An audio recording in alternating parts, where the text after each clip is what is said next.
Arthur Belletti, Os Discos Voadores. Da utopia à realidade, narrativa de uma real viagem a outro planeta.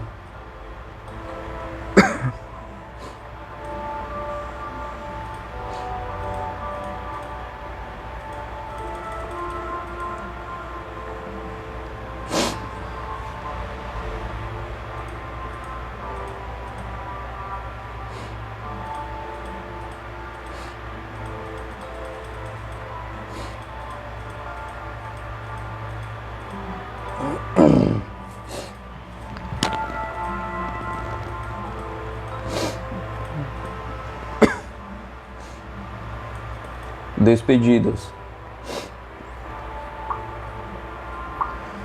Vi que o espetáculo estava findo, pois vagarosamente aquela multidão ia se retirando. Quando o Filho do Sol retornou, nosso grupo estava todo de pé. Ele, logo que chegou, encetou conversar com a Cork e o tal Tuek da outra cidade. Foram saindo pelo corredor que dava na marquise, seguidos por mim e mais atrás pelos outros. De repente pararam e se viraram para mim os três. O Filho do Sol veio até mim e me pôs uma mão em cada ombro, quase me sacudindo.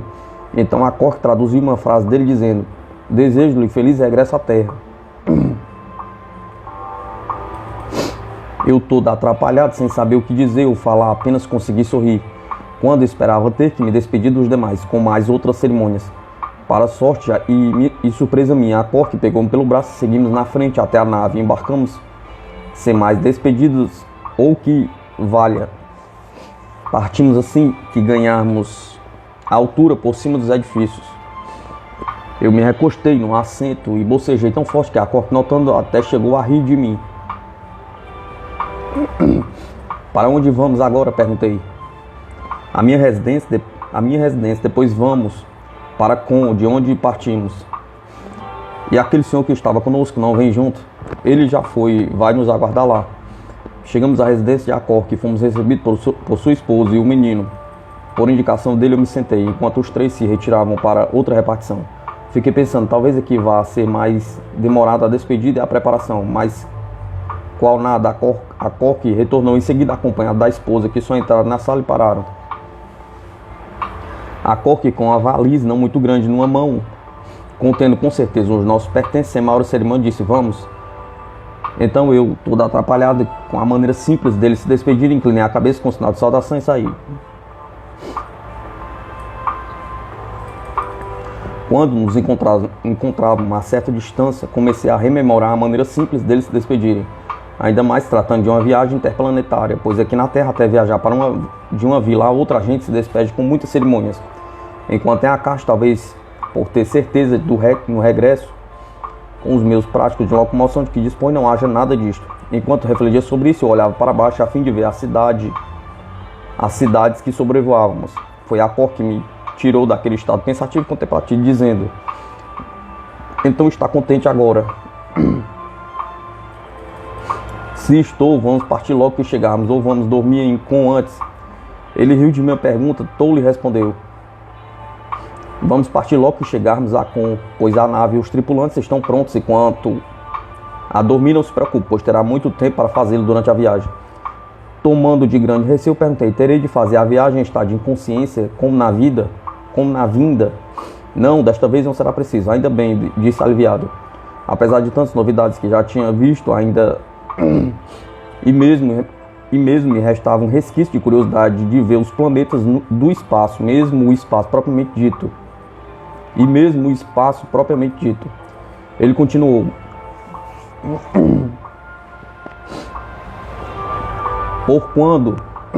porque quando da sua vinda para cá, enquanto estava inconsciente, uma equipe de especialistas o submeteu a vários testes de resistência, aos quais o seu organismo e o físico reagiram a todos satisfatoriamente. Por isso poderá viajar acordado em certos trechos da viagem, sem correr perigo algum. E quando for necessário eu dormir, me dará algo para ingerir? Como é que fazem? Sim, em parte, é pelo que ingere, e em parte não. Como então? O senhor não poderia me explicar melhor? Acho não ser de grande valia lhe explicar, porque penso ser muito difícil entender.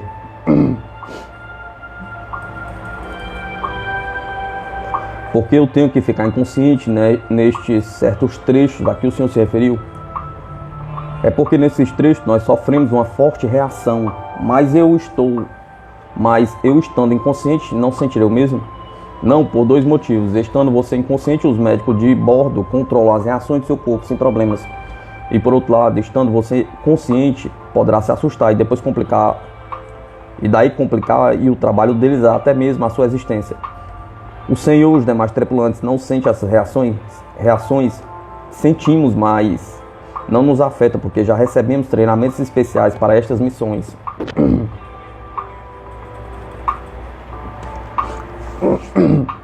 Quer dizer que não é qualquer um que resiste a uma viagem destas?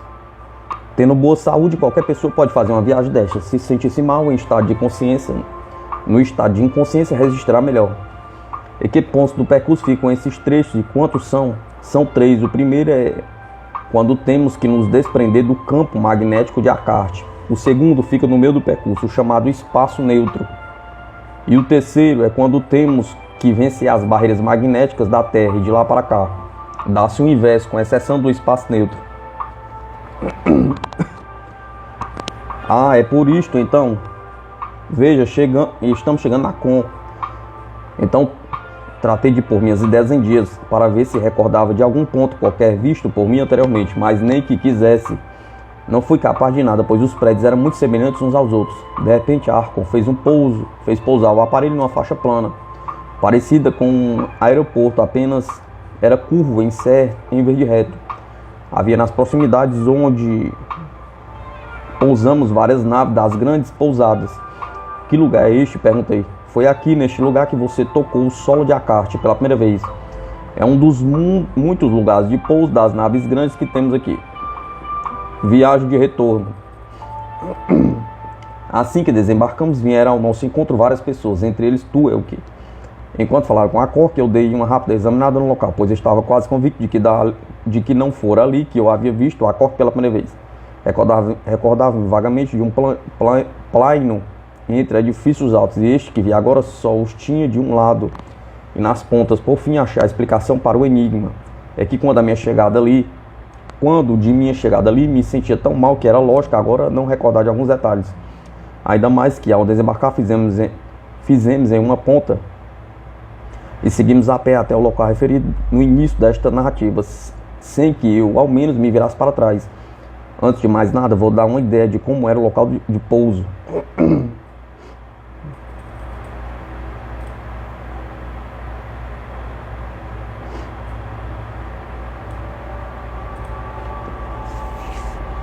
Creio que ali em eras remotas havia uma espécie de ostentação, pois a pista era feita metade em cima da última fileira de edifícios da parte baixa, este com 50 andares, e a outra metade num solo na parte alta, no mesmo nível de piso dos edifícios. Estes também, em sua maioria, muito altos, neste ponto da cidade baixa, tendo a dividi-las daquela faixa campo de pouso de uns 100 metros de largura por 2 km de comprimento. Após a Cork ter palestrado um bom bocado com aqueles senhores, vi que havia chegado a hora de eu me despedir do solo acartiano. O grupo, seguido por mim, dirigiu-se até uma nave solar existente ali perto. A Cork se despediu do tal Tuek e a seguir, enquanto se despedia dos demais. Tuek veio até mim e me pôs as mãos nos ombros e sorrindo sacudiu-me, mas ficou só naquilo. Pois já que a Cork não se encontrava presente para traduzir nossas palavras, era inútil dizer-nos o que quer que fosse. Então a Cork, contente e tranquilo, como se estivesse iniciando uma viagem com o fim de fazer uma pescaria ali atrás do morro, veio até mim, me pôs a mão livre no meu ombro e me sacudiu até a porta da nave.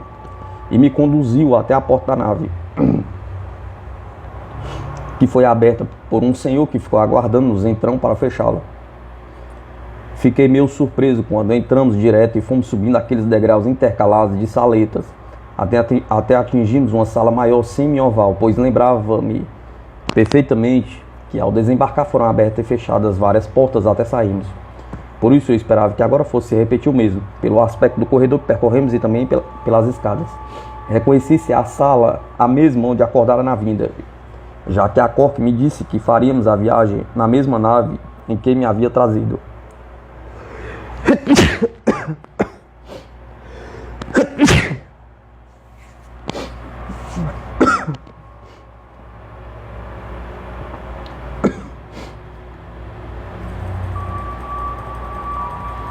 A Cork largou a valise numa repartição pequena. Continuei contígua à sala e sentamos numas baquetas presas na parede. Então perguntei: vamos partir já?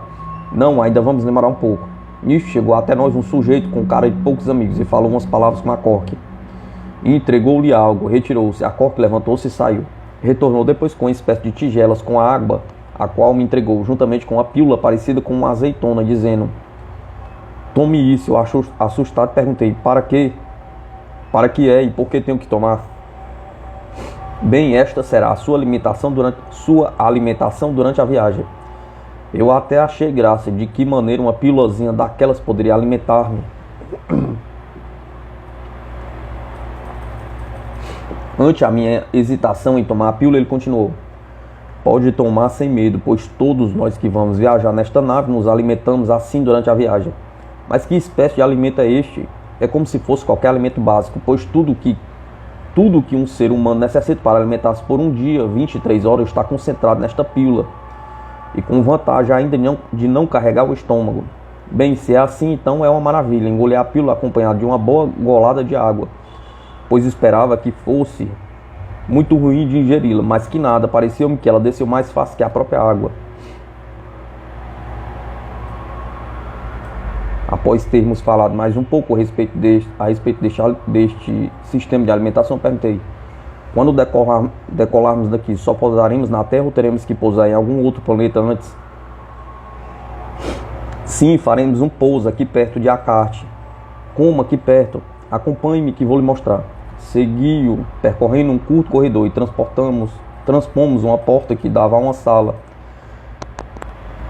Está com várias pessoas dentro, lidando aqui e ali. A Cork dirigiu-se a um deles e falaram umas poucas palavras, e a seguir se aproximaram de um tipo de balcão com vários assentos na frente. Em cima dele, na parede, estava cheio de mostradores e uma infinidade de outros aparelhos mais. A Cork sentou e fez um sinal para me aproximar. Aproximei-me sentando ao lado. Ele ordenou que se olhasse um objeto parecido com um binóculo. Assim eu olhei e ele disse: é lá que temos que pousar. Eu exclamei: é a lua daqui de Akart? Rindo, ele respondeu: não é a lua, pois Akart não tem uma lua como na Terra. Mas como é então algum planeta? Respondi atrapalhado. Não se trata de um planeta. Não vê que é retangular, quase oval, em vez de redondo? Mas sim, mas o que isto tem a ver? Aquilo que se vê é uma plataforma espacial construída por nós. Uma plataforma espacial construída pelos acartianos? Sim, e não é só esta, temos mais outras semelhantes. Para que fins foram construídas? Bem, tem muitas utilidades, como verá. Vive gente lá? Sim, sempre temos centenas de pessoas lá, além de várias naves solares e outros aparelhos.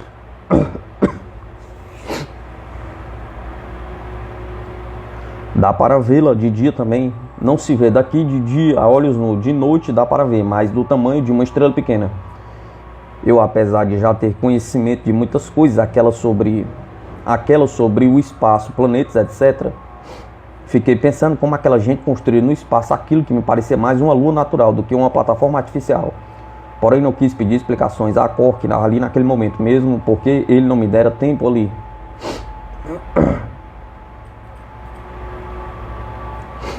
Seguimos para a sala semi-oval e assim que entramos me veio à mente um fato anterior, pois, como já disse, tudo me fazia crer que esta era a sala em que eu havia acordado na vinda. Só que faltava algo, a cama tipo maca em que eu jazia. Tinha certeza de que era pendurada de lado na parede, agora não havia nada na mesma que servisse para isto. Para sair das dúvidas, perguntei: o senhor não sabe se foi nesta sala que eu acordei quando trouxeram para cá? Ele me olhou intrigado com minha pergunta e disse: sim, foi nesta mesma. Mas por quê? É que eu não vejo nenhum leito, nem onde ele era sustentado. Então ele sorriu e disse: está aqui. Se aproximou da parede perto da porta redonda e apertou em algo que para mim não era mais que um simples enfeite, deslizou a cama, a mesmíssima que eu havia estado deitado ou quando não idêntica. Mas não parou aí aquele passe de mágica dele, continuou pela parede, apertando cá e lá, fazendo descer mais 5, ficando 2 fileiras de 3 e uma sobre a outra. Eu até achei engraçado daquilo e disse: "Isto é um dormitório?" Perguntei. "Exatamente, mas espero que tenha mais." Eu olhei para ele sem entender. Ele me fez recuar um pouco em direção ao corredor interno e foi até a parede oposta, tocando novamente nesta. Quando eu esperava ver surgir mais leitos desta parede, surgiu sim, mas do teto, do forro da sala, de 2 em 2, uma sobre a outra, mais 12, ficando de um momento para outra, aquela transformada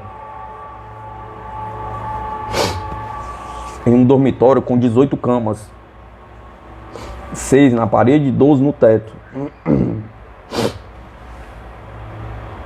Ele, demonstrando contentamento, fez retornar com exceção de uma, todas aos seus lugares. Em seguida fez aparecer mesas, pias com água, etc.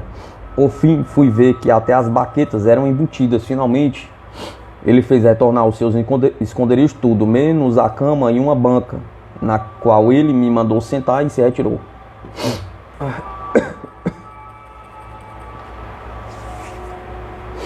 Sentei e fiquei pensando em como eles sabiam aproveitar o espaço em qualquer lugar, devido à falta deste. Enquanto nós aqui na Terra vivemos apertados, porque temos espaço demais e não sabemos o que fazer dele. O que também me admirei naquela hora foi o fato de não sentir sono nem canseira, pois já fazia muitas horas que estava sem dormir. Nisto, a Cork retornou, acompanhado do cara de poucos amigos. Confabularam um pouco e o último se retirou. Então a Cork disse: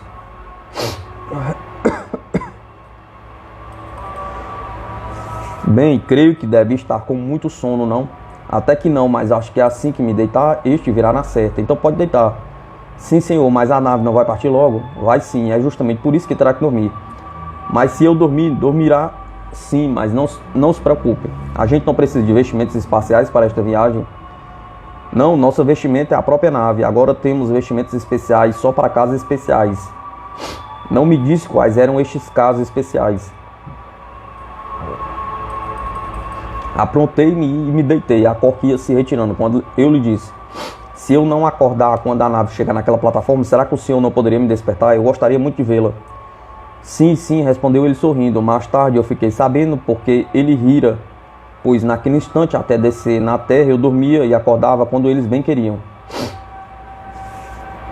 Deitado, olhei sem querer para um círculo luminoso no forro e dormi instantaneamente. Só acordando quando, com os olhos ainda fechados, comecei a ouvir vozes de gente falando. Então fui abrindo-os devagarzinho, custei um bocado a me recordar onde estava. Por fim consegui lembrar-me, então olhei para as pessoas e reconheci entre eles a Cork. Sentei no leito, ele vendo isto, aproximou-se dizendo: "Já chegamos, por isto acordei." "Chegamos onde? Na terra?" "Não, na plataforma", disse com ar de riso.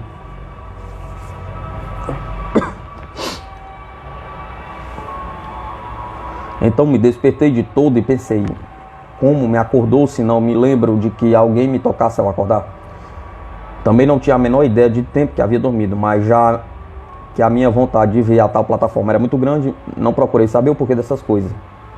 Já pronto e bem desperto, perguntei: Dá para eu vê-la? Sim, venha."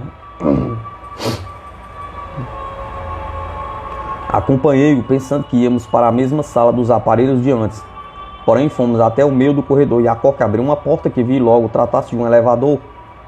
E por ele subimos até outro piso. Uma vez lá, a Cork se aproximou de 2 indivíduos que se encontravam frente a uma mesinha. Aliás, uma das muitas que existiam ali. Trocaram 2 palavras e então eles se retiraram, dando seus lugares para nós.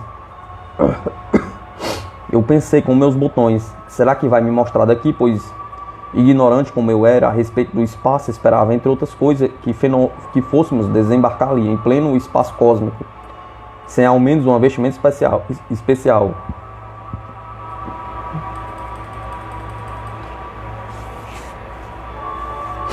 Uma vez sentados, a Cork me ordenou que eu olhasse em um aparelho à minha frente.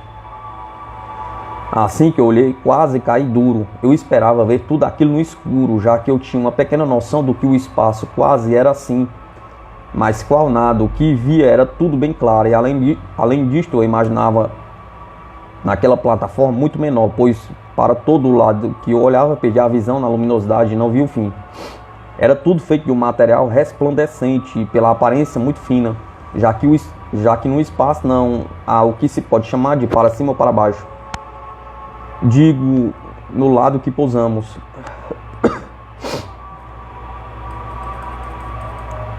Havia quase o que se podia chamar de uma cidade, mas não de casas, e sim de uns troços parecidos com estes ímbolos que se fazem com gelo ou com copas de chapéus. E mais uma infinidade de naves e outras coisas que nem cheguei a imaginar o que podia ser. Além de muitas pessoas que iam e vinham como se estivessem em solo firme. Estes eu via perfeitamente que tinham um corpo todo vedado por um vestuário especial. Mais adiante darei mais detalhes do que vi ali, porque naquela hora a Cork não me dera tempo para pedir maiores explicações. Observação. Eu ali podia olhar em todas as direções, porque enquanto eu olhava, a Cork controlava a direção com os botões em um aparelho ao meu lado. A certa altura ele disse: "Olha, ali está a Cart." "Aquele globo ali é a Cart?" Perguntei. "Sim, é." "Que coisa fantástica, jamais poderia imaginar que fosse tão lindo olhar daqui." "Por mais que eu queira, não serei capaz de transportar para o papel a visão que tive de lá de Akart, porém vou fazer um esforço." O globo que vi de lá, não sei se o aparelho aumentava ou diminuía, parecia que tinha 20 a 25 de diâmetros, metros. E com a plataforma se encontrava entre a Akart e o Sol em linha reta, este batia em cheio na parte virada para nós. Por isso se via todo dia de Akart, com exceção de uma pequena nesga num dos polos que era escuro. Não entendo de cores, mas posso afirmar que a superfície de Akart não era azul, nem mesmo numa parte de um mar que eu distinguia nitidamente entre os continentes. Ela emitia 3 tipos de cores. Uma era esta a que eu me referi, que era a cor do próprio solo e das águas. Em redor do globo havia uma faixa de outra cor, e além desta, uma que vinha, a meu ver, até quase a plataforma, confundindo-se por ali, com o crepúsculo do espaço cósmico.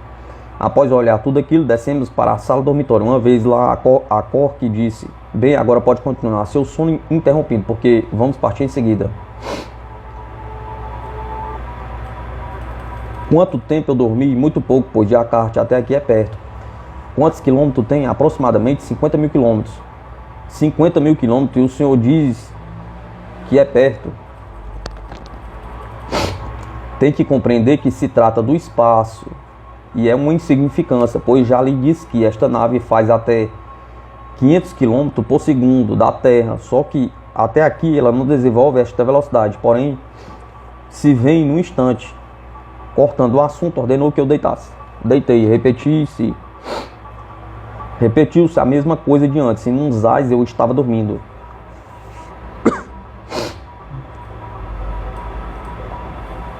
Quando acordei novamente, notei algo estranho em mim mesmo na nave. Ela emitiu um zunido estranho. Sentei e olhei ao redor. Não havia ninguém. Larguei os pés para fora do leito, que me pareciam inchados, assim como o resto do corpo. Fiquei por uns momentos ali, à espera que aquilo passasse. A certa altura, me deu vontade de deitar de novo, mas não fiz, porque estava com muita vontade de saber em que ponto nos encontrávamos. Foi a minha sorte, se não teria feito o resto da viagem dormindo. De repente surgiu a Cork, não sei de onde, perguntou: "Como se sente?" "Bem, sinto uma coisa estranha, parece que aumentei de volume, e além disto, parece que sinto um forte vento batendo em mim que chega até a fazer ondular a carne do meu rosto." Então ele pegou meu pulso por uns instantes e daí abanou a cabeça afirmativamente, disse satisfeito: "Está em ótimo estado, não se preocupe que isto que sente vai amainar." "Estamos viajando ou ainda estamos parados?" perguntei. "Estamos viajando há muitas horas, terra, pois já percorremos quase um terço do percurso." "Quantas horas já estamos viajando então?" 1h30, correspondente a 11 horas da terra, aproximadamente." "O senhor também já dormiu?" "Já sim, várias horas terra." "Quer dizer que agora a nave está desenvolvendo aquela velocidade que o senhor falou?" "Sim, está, por isso que se sente assim." Nós até o deixamos sozinho para ver como reagiria ao acordar, porque conforme iríamos fazê-lo dormir a viagem toda, mas vejo que não vai ser preciso. E agora por quanto tempo posso ficar acordado? Bem, se quer continuar a dormir, continue. Caso contrário, pode ficar acordado ainda um bom espaço de tempo. Ficarei acordado então, está bem. Enquanto isto, vou lhe mostrar as demais repartições da nave. As 2 horas seguintes, gastamos-las para percorrer quase todas as repartições da nave. Ela tinha o que se podia chamar 3 andares. O primeiro e o terceiro com menos peças que o segundo. Isto devido à forma afunilada da nave, tanto na metade para baixo quanto para cima. Descemos primeiramente ao que seria o primeiro andar. Todas as repartições ali existentes, em sua maioria, eram ocupadas por acessórios, com exceção de 3. Para surpresa minha, com 2 naves daquelas pequenas dentro. E as outras 2 eram uma espécie de vigia, contando com poderosas armas solares dentro.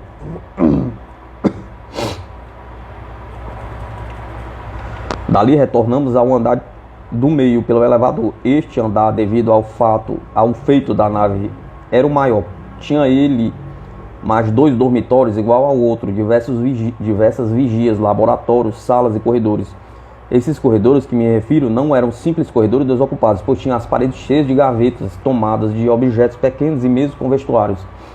Finalmente, subimos ao bem de cima. Ali se achava todo o sistema de locomoção, controle e defesa da nave. Nas várias repartições em que encontramos sempre homens sentados à frente de aparelhos super complicados, cheios de mostradores de todos os tipos que oscilam para cá e para lá.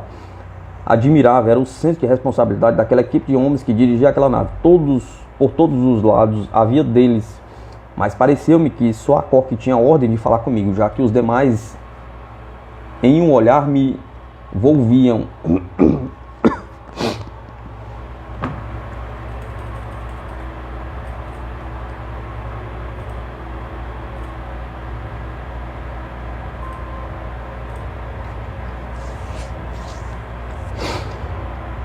Chegamos até a porta de uma peça que mais me deixou impressionado. Era ali que estavam os motores que forneciam a força propulsora ou impulsão, como queira, da nave. Essa repartição tinha uns 5 metros. Bem no meio dela havia 6 motores do tamanho de um tonel de gasolina, formando 2 fileiras de 3, uma sobre a outra. Eu mais ou menos calculei para que serviam, mas assim mesmo perguntei: para que servem estes motores? Eles captavam e transmitiam a energia solar que movimenta a nave. Todos os 6 trabalham em conjunto? Não. Funcionam só 2 de cada vez, porque se acontece alguma coisa com um par, põe-se o outro para funcionar. Mas esses motores solares também podem sofrer avarias, claro. Não vê que são feitos de matérias? E tudo que é feito ou nascido da matéria é possível de descontrole.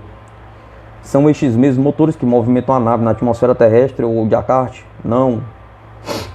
Estes só são úteis no espaço, porque a função deles é aumentar a atração magnética daquela chapa que mostrei na cúpula da nave, com um planeta ou objeto visado. Para locomovermos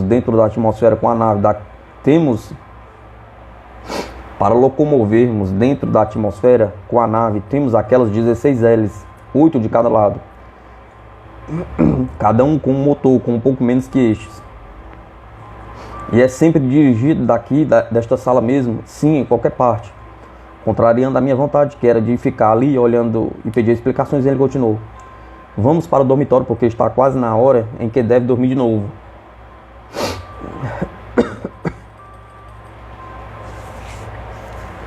Pasmado com aquela notícia de ter de dormir de novo, segui até o dormitório sem falar. Mas assim que chegamos, perguntei: por que tenho de dormir se agora estou me sentindo bem? Além do mais, não tenho sono. Parece-me que ele se atrapalhou ou não queria me dar a resposta, até que ele disse: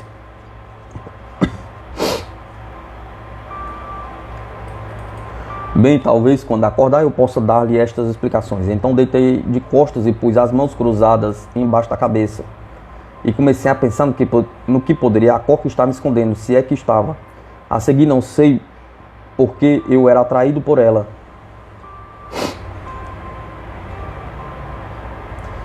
A seguir, não sei se por querer ou atraído por ela, assim que eu olhei para aquele círculo de luz acima de mim, adormeci, sem mesmo ter tempo de ver se a Cork ainda estava ali ou já se havia retirado.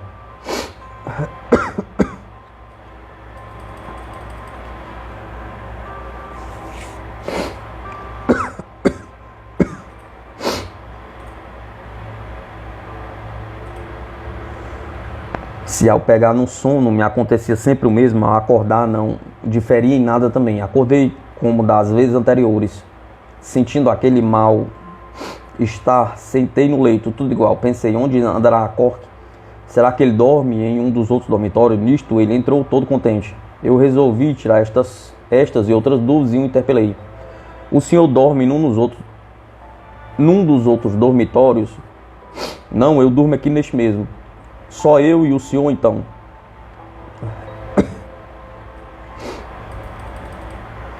Não, há vários outros que repousam aqui também. Mas como é que toda vez que acordo estou, a bem dizer, sempre só e não ouvi nenhum nos leitos ainda ao acordar? É que nós que dormimos aqui, das 3 vezes em que tivemos que o fazer dormir, só dormimos esta última vez, levantamos antes de o acordar. Agora os que dormem nos outros 2 dormitórios se revezam, enquanto uns dormem, os outros dirigem a nave e vice-versa.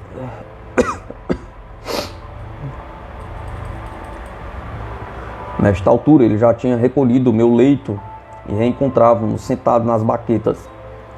De quantas pessoas é composta a tripulação dessa nave? Desta vez, já que é missão e quase que exclusivamente para levá-lo de volta à Terra, somos 32, incluindo nós 2. Por que quase que exclusivamente? Não sei por que nesta resposta eu notei que o que ele me disse não devia ou não queria dizer.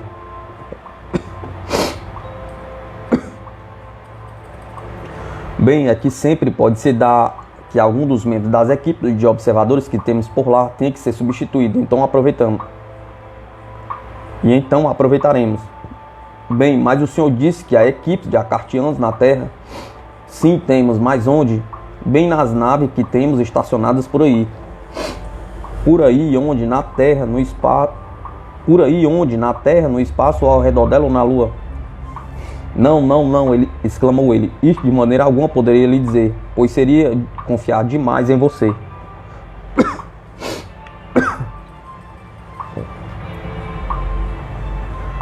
Mas será que alguém de vocês ainda pode duvidar de mim com tudo que já vi e com o que estão fazendo por mim e prometem ainda fazer?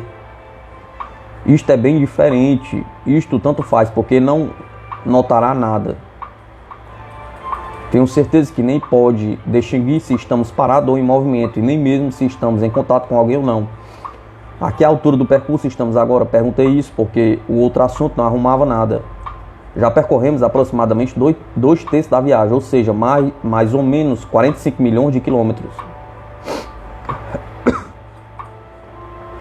Quando ele usava estes números, eu até tinha que achar graça, pois uma ocasião fui até a capital federal, via São Paulo. E como cheguei longe, e agora vinha ele falar nesta insignificância de 1000 e tantas vezes a volta da Terra. Já passamos o tal espaço neutro que o senhor falou antes? Sim, já. Por que é chamado de espaço neutro esse trecho dentro do próprio espaço? Não sei se vai entender, mas o próprio Sol tem seu campo de domínio dentro do infinito. Por exemplo, o nosso Sol domina até onde encontra o domínio de qualquer outro Sol vizinho. Com os planetas se dá o mesmo. O homem de qualquer planeta, quando inicia os estudos sobre o cosmos, acha inicialmente que a força do seu planeta se limita a pouca distância deste, mas depois descobre que esta vai muito além, isto é, até encontrar um dos seus vizinhos mais próximos, e mais que esta força é, em certas circunstâncias, repelentes e outras atrativas. Como assim?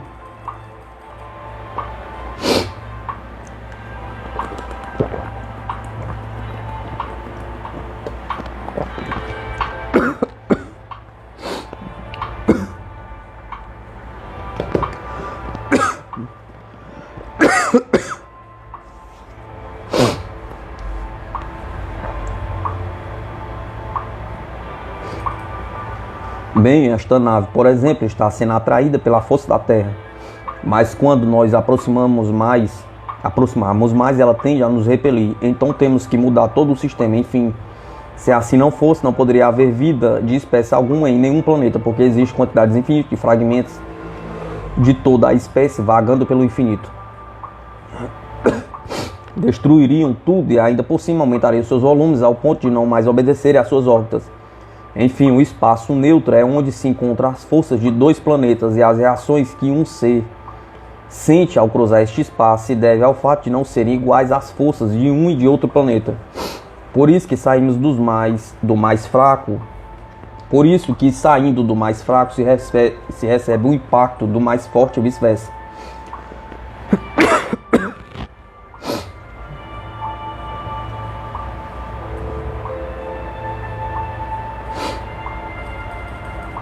Da Terra e a Carte, qual é que tem o campo maior e mais forte? É a Terra, por isto esse espaço é mais perto de Acarte. E quando eles se distanciam, bem, aí os campos vão se alargando, mas sempre nas mesmas proporções. E quando se distanciarem muito, então se dará o mesmo, mas com outro que estiver naquele tempo mais próximo. E os planetas com relação ao Sol também se dão o mesmo? Não, porque os planetas têm força infinitamente inferior ao Sol. E além disso, estão presos a ele, assim como as luas ao planeta quando as têm. Tanto que os planetas às vezes são repelidos para maior distância e outras às vezes atraídos.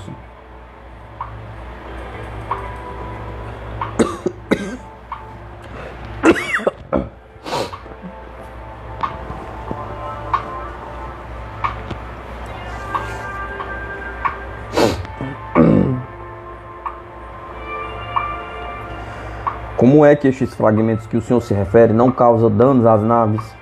Primeiro, porque são feitos de um material que está sujeito ao atrito. E segundo, porque as naves têm uma camada protetora ao seu redor. Terei que dormir novamente ou posso fazer o restante da viagem acordado? Sim, terá que dormir quando atingirmos as barreiras mais fortes da Terra. E ainda falta muito para atingi-las? Falta sim, poderá ainda ficar acordado 1 hora a Carte, ou seja, 7 horas e 40 da Terra. De lá, já se pode ver bem a Terra, dá mais ou menos. Eu gostaria de vê-la assim do espaço, será possível? Sim, vou lhe mostrar. O senhor sempre diz, vou acordá-la, vai dormir, mas como é que não me recordo e nem vi o senhor e ninguém me tocar? Ou me dá algo para dormir? A não ser aquele comprimido como sendo alimento, o senhor pode me explicar? Não se recorda de ter olhado para um círculo luminoso acima do teto ao deitar? Sim, recordo. Até desconfiei daquilo, mas o que faz aquele círculo de luz? Pois bem, aquela luz é a mesma que focaram os seus olhos para a Terra ao aproximar-se da nave. Porém, aquele foi o jato muito forte. Por isto, fê-lo perder os sentidos instantaneamente. Este aqui é leve, fazendo dormir quase normalmente. É assim que eu durmo E assim que eu durmo, desligam? Não, só desligamos quando queremos acordá-lo. Mas que poder tem essa simples luz sobre o organismo de uma pessoa?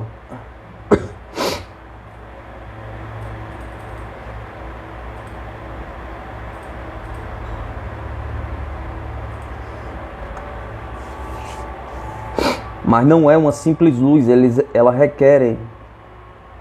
requereu muitos anos de estudo dos nossos cientistas para descobrir esse meio de dormir o cérebro e os órgãos que provocam e repelem o sono.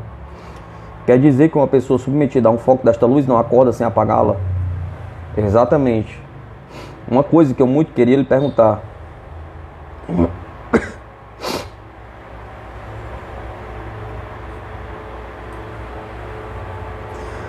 O que foi que o Senhor e o Filho do Sol falaram durante tanto tempo lá na praça de esportes? Ele me dizia como deveria proceder com você durante a viagem. Então ele foi buscar água juntamente com a pílula, deu-me mas que sem hesitação tomei. Aspectos do espaço.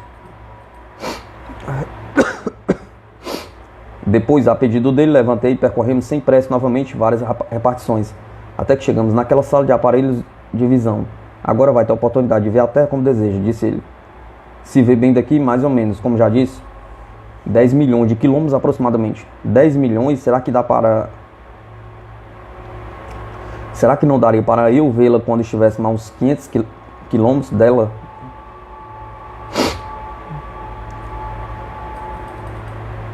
Não, porque dentro de pouco terá que dormir até atingirmos a terra. Mas o senhor tem certeza que eu não vou aguentar? Sim, temos, porque quando a nave atingir a distância de 4 a 5 mil quilômetros para menos do solo terrestre, teremos que dar 2 a 3 voltas ao redor dela até podemos pousar. Ao iniciar estas voltas, a nave faz uns movimentos semelhantes ao que faz uma pedra chata atirada deslizando sobre a superfície da água de um rio. Estes movimentos até a nós afeta, quanto mais a você. É uma pena, exclamei. Então ele sentou e me ordenou que sentasse ao seu lado e mandou que olhasse também no aparelho. Se quando vi a terra de lá e também quando vi a caixa do espaço livre tive surpresa, desta vez surpreendi mais ainda. Isto por 2 motivos. O primeiro porque esperava vê-la bem grande, e o segundo porque imaginava poder ver dali com muito mais nitidez o que não acontecia. A Cork ao meu lado em outro aparelho também olhava e me dava explicações. Enfim, o que eu vi de lá foi mais ou menos isto. Dentro da imensidão crepuscular do infinito via-se milhares ou milhões de pequenas estrelas, que em outras palavras não são nada mais, nada menos que outros sóis com seus respectivos planetas. E entre estes está, porém, bem maior. E entre estas, porém, bem maior, via-se o nosso Sol, a Terra e a Lua. Em vez de formar um V aberto, pois fazendo de conta que o Sol estava à minha frente, a Terra então ficava um pouco à direita, estando a Lua mais à direita da Terra ainda. Como se afigurava para mim o Sol, a Terra e a Lua e as suas cores?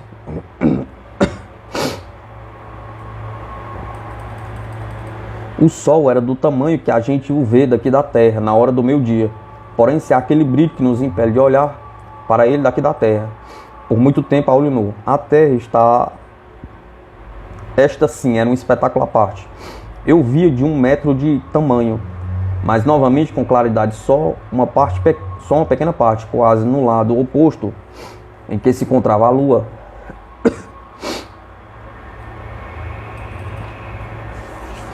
Quanto ao que se refere à parte clara, era o mesmo aspecto dado ao olhar já de Descartes. Notei isto, sim, que na América do Sul, naquela hora era noite, pois na parte clara eu vi uma parte de um mar e uma mescla de continentes ou ilhas, que não consegui descobrir quais eram. Não pedi a Cork para me explicar.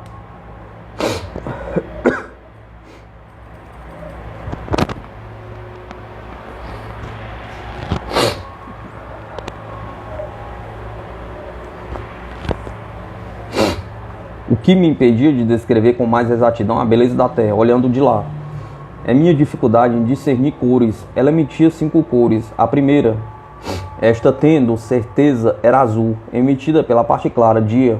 A segunda, a parte escura, uma mistura de preto com azul. A terceira era uma espécie de cinturão existente ao redor da Terra, tanto na parte escura como na parte clara, estando esta entre as cores parecida com azul também para mim. A quarta, outro cinturão, este porém mais espaçoso, formado por uma espécie de arco-íris com outro. Esta cor era semelhante à emitida por uma lâmpada elétrica bem fraca.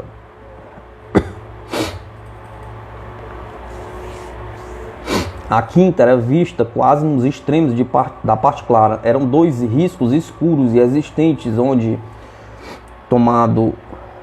tomando nossa posição por base, ficavam na parte de cima e de baixo da Terra, atravessando a parte clara em sentido horizontal, dando a mesma impressão de estar vendo de uma elevação uma luz sendo projetada do solo sobre uma valeta no escuro.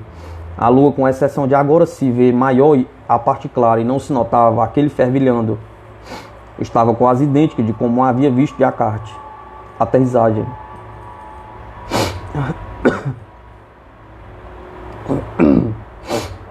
Depois disso, retornamos ao dormitório. A Cork falou: bem, agora terá que fazer seu último sono nesta viagem. Quando acordar, já estaremos na Terra. Vão reto ao ponto em que vamos desembarcar? Não, antes faremos um pouso em outro ponto da Terra. Onde fica isto? Talvez o mostre quando chegaremos lá. A que horas do dia ou da noite vamos chegar e onde vamos ficar? Pousaremos onde vai ficar, umas 3 horas antes do romper do dia.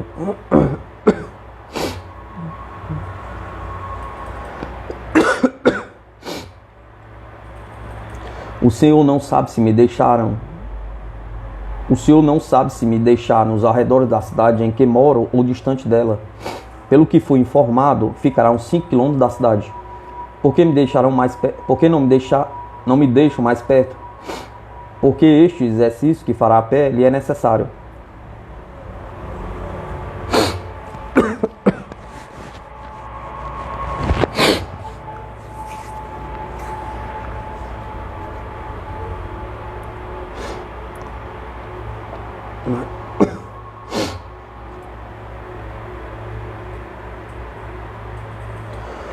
Mas apesar de ser assim tão tarde da noite, se eu chamar uma carona até a cidade? Perguntei. Acontece que, além das instruções que já lhe dei, vou lhe dar mais esta.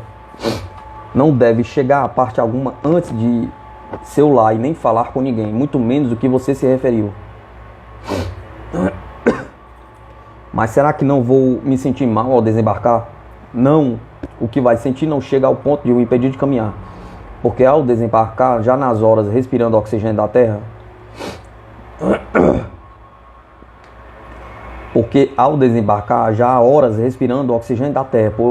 pois é por este motivo que vamos pousar em outro ponto antes. Algum dos senhores vai descer ao solo junto comigo? Não, nenhum de nós será acompanhado somente até a porta de saída. Nisto, advertido por ele, aprontei-me para dormir. Agora, já sabedor da influência do círculo de luz em meu cérebro, prestei o máximo de atenção para ver como funcionava aquilo. Como um automato, deitei de costas, olhei para o teto, mas ainda não estava lá a luz. Olhei interrogativo para Cork, então ele tocou na parede, aparentemente lisa, e a luz surgiu. Até aquele momento na minha vida eu nunca tomara anestesia, mas pelo que tenho ouvido falar pelos que já tomaram aquilo, agiu em meu organismo da mesma maneira. Não sei se os olhos abertos ou fechados, dormi quase instantaneamente, um sono tão profundo que mesmo que tivesse sonhado, ao acordar não me recordaria de nada. Ao acordar tive o cúmulo da surpresa. Pensei que tinha acontecido algo de anormal, pois frente ao meu leito se encontrava Cork, mais um outro senhor. Mas o que me assustava neles eram os trajes que vestiam. Em vez daqueles trajes espalhafatosos, vestiam uma espécie de macacão e sobre a cabeça tinha um capuz transparente que cobria até os seus pescoços, com um troço quadradinho parecido com um lápis de borracha na ponta, bem em cima da cabeça, e um quadradinho parecido com um alto-falante bem em frente à boca. Até as mãos eles as tinham cobertas. Já sentado no leito, perguntei: mas para que os senhores estão com essas vestes assim diferentes? Então, como que falando dentro de uma lata, ele respondeu: é porque neste momento já estamos deixando penetrar gradativamente o oxigênio da terra nesta repartição. Então dei uma olhada e vi que o dormitório estava realmente fechado em todos os lados.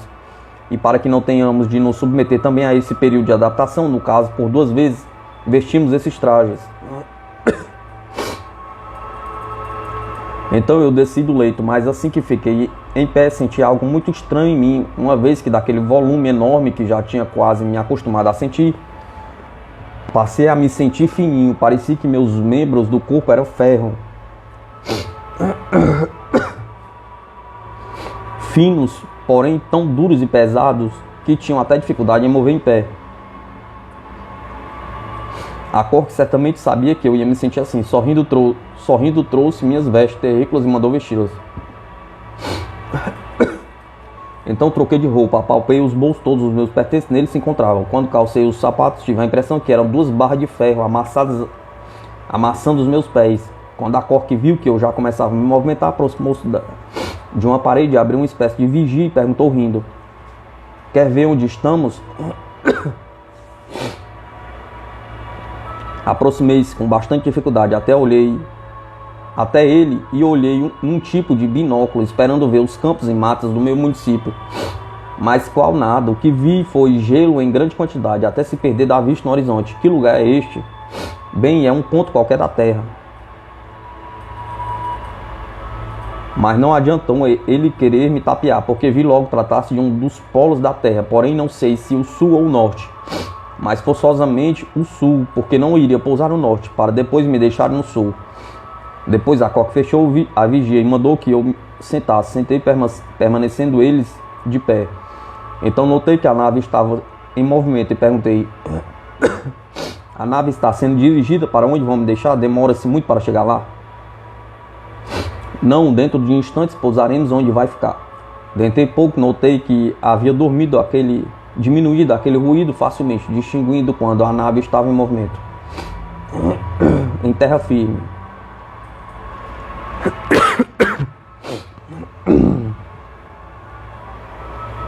Então a Koch aproximou-se de mim dizendo: chegamos ao ponto do seu desembarque. Vamos deixá-la a poucos metros da rodovia que vai dar à sua cidade. Eu estava tão emocionado que não pude responder nada. Ele continuou: vamos acompanhá-la até a saída da nave, recomendando que assim que pisar o solo vá em frente da espaço sem voltar. Por que sem voltar? Perguntei. Porque assim deve ser, advertiu ele.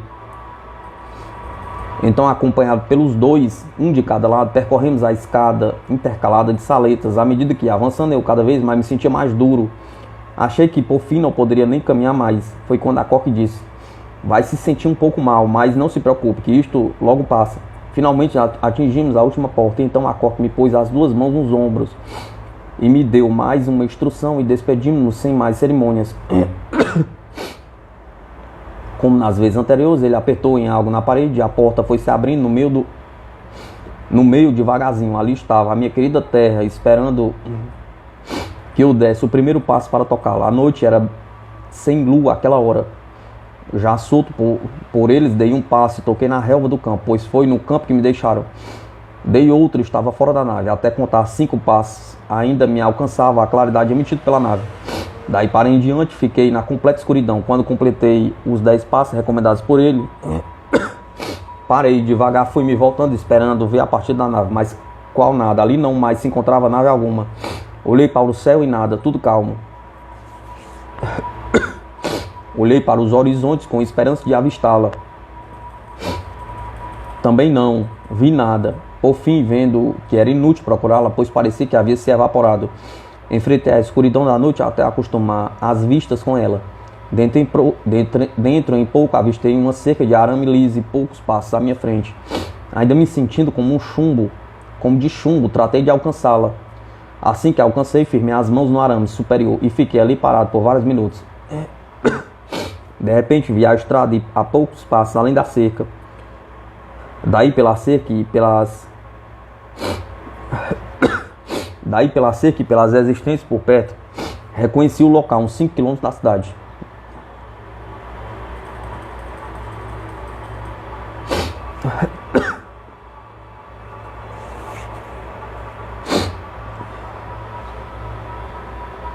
Lentamente fui levantando uma perna e fui me enfiando entre os arames a fim de transpô-los. Quando passei para o outro lado, por mais que me esforçasse, não pudesse evitar um tombo e cair estatelado no chão, com o coração aos pulos. Achei até que ia morrer. Por instinto de sobrevivência, quase gritei por socorro, mas daí lembrei-me das recomendações de Koch que me contive. Aliás, não adiantaria nada eu gritar, pois por ali não morava ninguém. Além disso, dificilmente transitaria por ali alguém naquela hora da noite.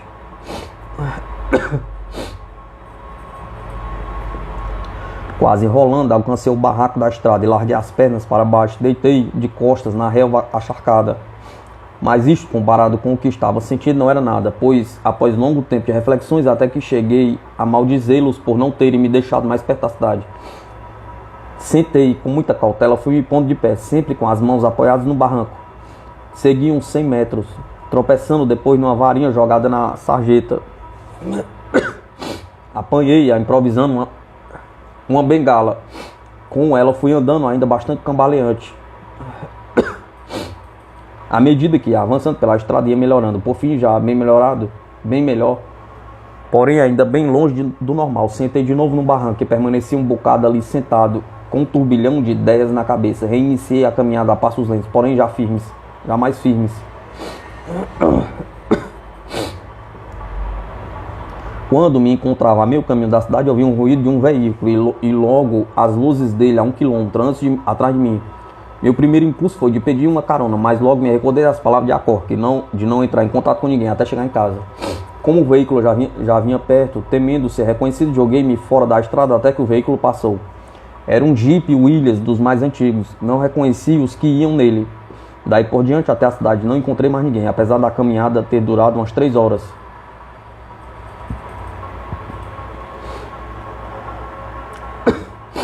Aproximadamente, sendo que em estado normal eu faria em 1 hora folgada. Só quando atingi a rua da minha residência, no clarear do dia, que encontrei as primeiras pessoas. Estas vinham da igreja existente perto do meu lar, onde é rezada a missa, que começa ainda no escuro e termina ao romper da aurora.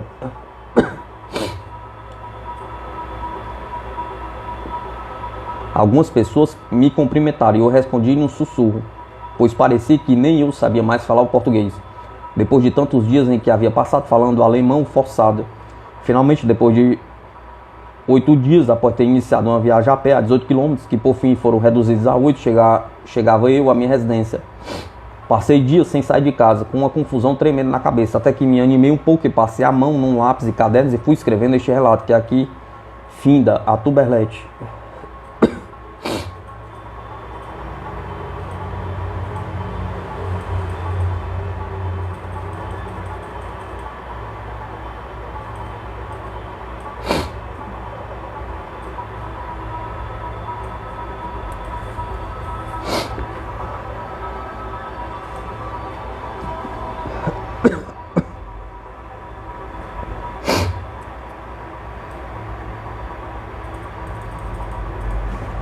Família do autor.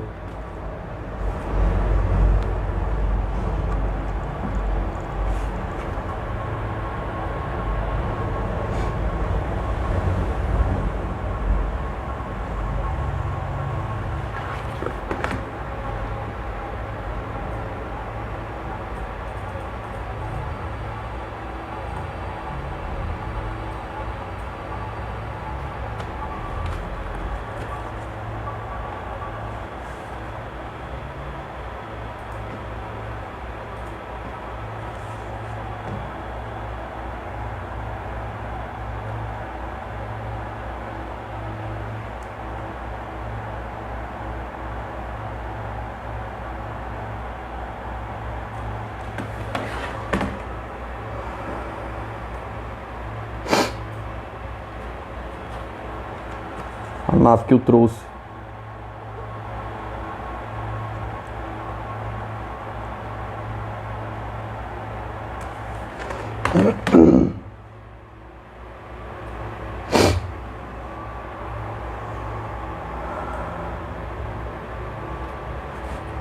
Nave solar pequena.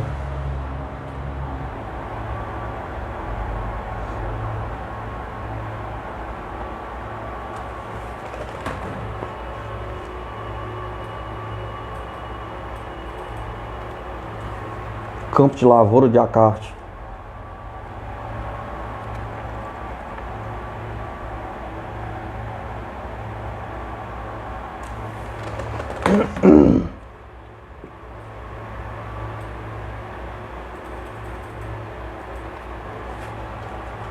Sapato de Acarte. Talher de Acarte.